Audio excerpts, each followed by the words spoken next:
May itatanong po akong isa. Sige po. Nasa Biblia ho ba ang kumpil sa kayong Holy Communion?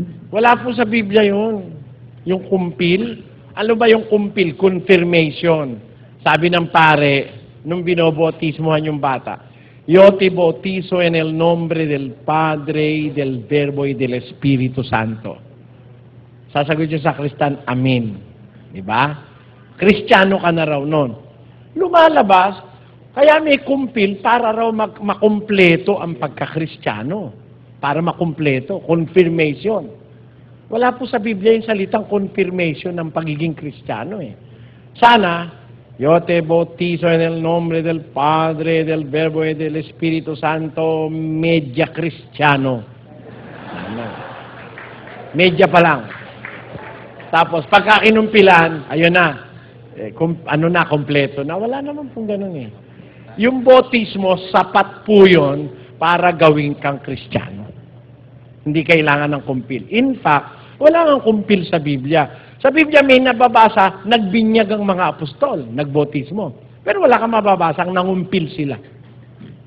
Wala po nun. Yung sinasabi nila, ang kumpil daw eh, nung pinatungan ng kamay ng mga apostol, yung mga binautismuhan, hindi po ganun ang pangyayari ron. Binautismuhan na yun sa panahon ni San Juan Bautista. Eh kung dumating na yung Panginoon Kristo, tapos na yung panahon ni Juan Bautista, kaya binautismuhan sila uli ng apostol ng bautismo namang itinuro ni Kristo. Kaya hindi kumpil yun. Bautismo rin po yun. Ganun po yun. Yung Holy Communion ho? Wala rin po yun, yung pagtanggap ng ng ostya.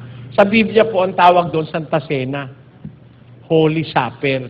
Kung saan sinabi ni Kristo, kainin niyo yung aking laman, inumin niyo yung aking dugo. Eh yung pong komunyon niyo umaga eh. Minsan hapon. Eh Holy Supper ang tawag nga ron eh. Basahin po natin.